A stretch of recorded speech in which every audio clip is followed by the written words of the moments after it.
Where are we? You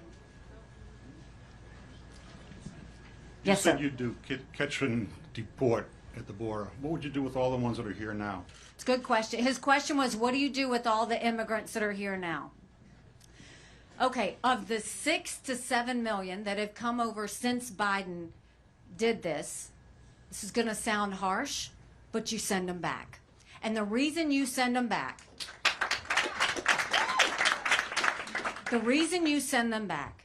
is because my parents, they came here legally. They put in the time, they put in the price.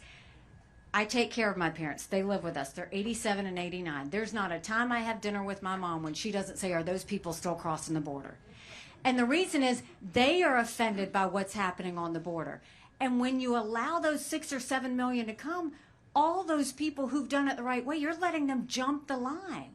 What are you saying to people? Because guess what? If you let them jump the line, I can tell you what's going to happen. All of those Venezuelans that just got temporary status, all of those people who just were allowed to jump the line, they're going to text and call their family members and say, look at what just happened, and then more are going to come. So you have to do that. For the rest of them, all the others that we know have been in this country a long time, we need to divide it up. We need to divide it up based on those that we know that have been paying taxes, that have been doing what they're supposed to, that have been working, and then we need to divide it up on those that are feeding off the system.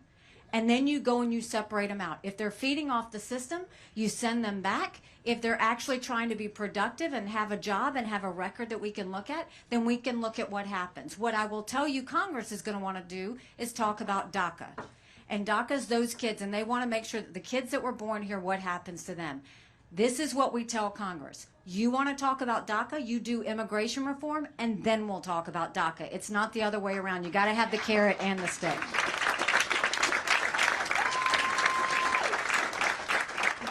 So I want to thank you for taking the time to come out. I want to thank the governor for being my co-pilot today. And I will tell you this. We are 75 days from an election. And I trust you.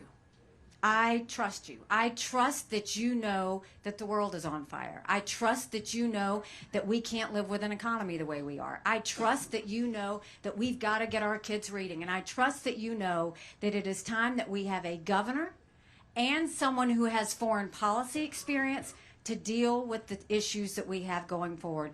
So if you like what I've had to say today, go tell 10 people. Go tell them to go to NikkiHaley.com. Go tell them to volunteer. Go tell them to contribute. Go tell them to become part of what we're trying to do. If you don't like what I've had to say today, shh. Just don't say anything and don't tell anyone you were here. God bless you. Thank you so much.